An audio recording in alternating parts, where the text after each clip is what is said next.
Medina শরীফের আশেপাশে এমন অসংখ্য জায়গা আছে যেগুলো খুবই গুরুত্বপূর্ণ এবং অনেক তথ্য বহন করে, অনেক হিস্ট্রি আছে এসবের।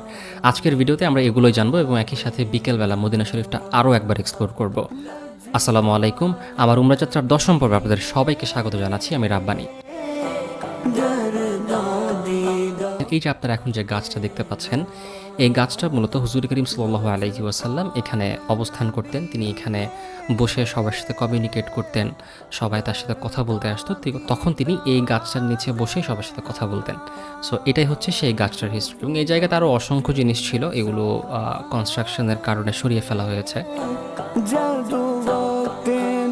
যেমন এখন আপনারা যে দৃশ্যগুলো দেখতে পাচ্ছেন, বিশেষ করে অপর প্রান্তে এই যে এই বিল্ডিংটা, এটা মূলত একটা মিউজিয়াম হচ্ছে। এখানে কনস্ট্রাকশনের কাজ চলছে, হয়তো বা ভবিষ্যতে কয়েক বছরের মধ্যেই এটি কমপ্লিট হয়ে যাবে। সো আমরা এখন যাচ্ছি মসজিদে হজরত আলী রাদিয়াল্লাহু তাআলা আনহু এবং মসজিদে হজরত আবু বকর রাদিয়াল্লাহু তাআলা আনহু এবং মসজিদে গামামা, যেখানে বৃষ্টির জন্য নামাজ আদায় করা হয়েছিল।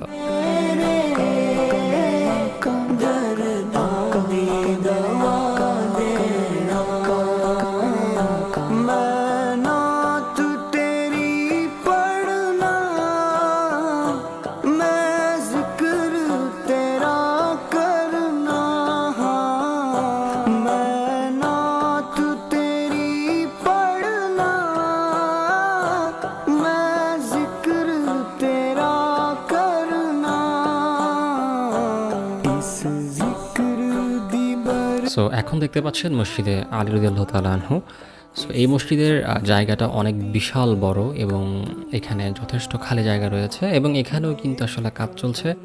বলতে গেলে পুরো সৌদি আরবে এখন প্রচণ্ড রকম কনস্ট্রাকশনের কাজ হচ্ছে, বিশেষ করে হারাম শরীফে, সেটা মক্কা শরীফ হোক কিংবা মদিনা শরীফ, সব জায়গাতেই আসলে প্রচুর ডেভেলপমেন্ট হচ্ছে বা এরা তাদের আর্কিটেকচারগুলো আরও রিনোভেট করার চেষ্টা করছে।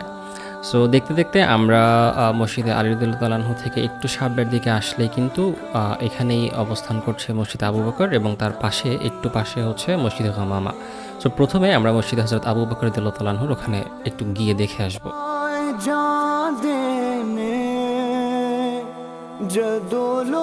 তবে সেখানে যেতে যেতে আপনি জাস্ট এতটুকু খেয়াল করুন, বিকেলবেলা মদিনা শরীফের বা মসজিদে নববী শরীফের আশপাশের এই জায়গাটা কত সুন্দর। এখানে বসার খুব ভালো স্থান আছে, সবাই এখানে অপেক্ষা করে, বিকেলের সময়টা তারা এখানে স্পেন্ড করে নিজেরা বসে। এবং এখানে বেশ কিছু শপ আছে যেখান থেকে হাজিরা চাইলে শপিং করতে পারে বা এখানে যারা ভিজিটর আসে তারা শপিং করতে পারে।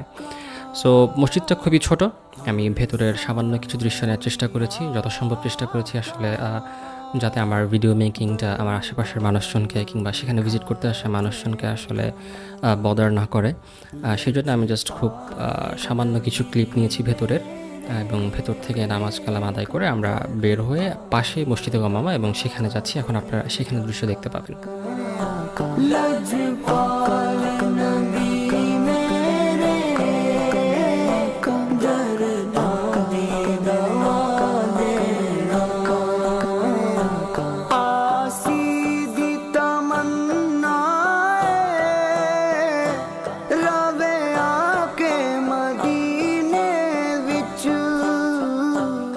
সো মসজিদে গামামা বাইরে থেকে দেখতে ঠিক এমন এবং ভেতরে, এটা হচ্ছে ভেতরের দৃশ্য।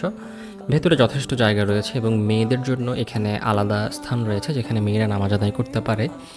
সো এটাই হচ্ছে ভেতরের অংশ। বিকেলবেলাও দেখছি এখানে অনেকেই নামাজ আদায় করছিল।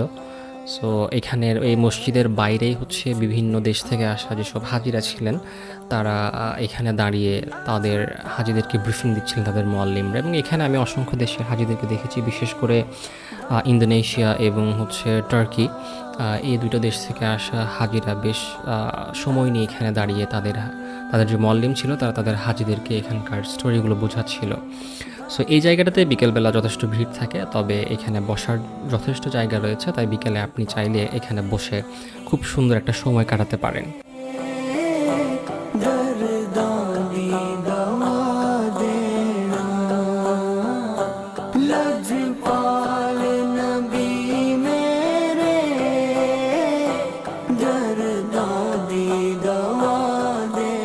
এখন দেখতে পাচ্ছেন মসজিদে গামামার ঠিক পাশের এই দৃশ্যগুলো। এখানে বিকেলে বসার জন্য জায়গা রয়েছে, এখানে রেস্ট করার জন্য তারা বিভিন্ন জায়গায়, পুরো সৌদি আরবে আমি দেখেছি যে বিভিন্ন জায়গায় তারা মানুষ যাতে বসতে পারে বা রেস্ট করতে পারে সেজন্য কিছু স্পেস রাখে। সো এখানে একটা ইন্টারেস্টিং জিনিস দেখেছি আমি, সেটা হচ্ছে আপনি যদি পুরো মদিনা শরীফটা একটু ঘুরে দেখতে চান, সো সামনে একটা লাল কালারের আপনি বাস দেখতে পাচ্ছেন। সো এটা হচ্ছে একটা ট্যুর বাস। সো ওরা একটা টিকিট কাটতে হবে আপনাকে এবং একটা অ্যামাউন্ট অফ টাকা ওরা আপনার কাছ থেকে নেবে, রিয়াল আপনার কাছ থেকে নেবে। নেওয়ার পর তারা কিছু লিস্টেড এখানে স্পেস আছে, কিছু লিস্টেড জায়গা আছে, লোকেশন আছে, সেখানে তারা আপনাকে নিয়ে যাবে। সো এখানে আমি একটু দিয়ে দিয়েছি আপনাদের সহযোগিতায়, যাতে আপনারা দেখতে পারেন, আপনারা কখনো আসলে এই জায়গাগুলো ভিজিট করতে পারেন।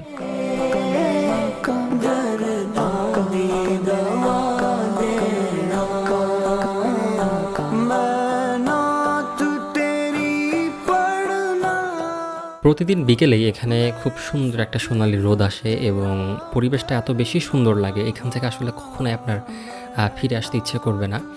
আর এটা কিন্তু মদিনা শরীফের বা মসজিদে নববী শরীফের একদমই কাছে। সো আপনারা দেখতে পারবেন, এখান থেকে আমি একটু জুম করে আপনাদেরকে দেখানোর চেষ্টা করব যে মদিনা শরীফের যে গম্বুজ বা মসজিদে নববী শরীফের যে গম্বুজ, সবুজ গম্বুজ, সেটা কিন্তু এখান থেকে দেখা যায়।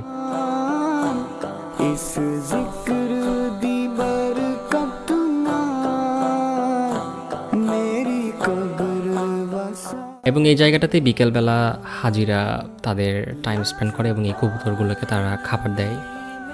এবং আপনারাও চাইলে এখানে আসলে কখনো এই কাজটা করতে পারেন। অ্যান্ড আমার কাছে মনে হয় না এখানে আসলে কোনো প্রবলেম আছে এটা করতে। মানে ইটস জাস্ট অ্যাবাউট ফুড, এখানে আসলে কোনো ধর্মীয় ব্যাপার না। সো যাই হোক, আমরা মাগরিবের নামাজের জন্য প্রস্তুতি নিচ্ছি। পরবর্তী ভিডিওতে আবারও দেখা হবে ইনশাল্লাহ। সে পর্যন্ত ভালো থাকবেন, সুস্থ থাকবেন। আসসালামু আলাইকুম।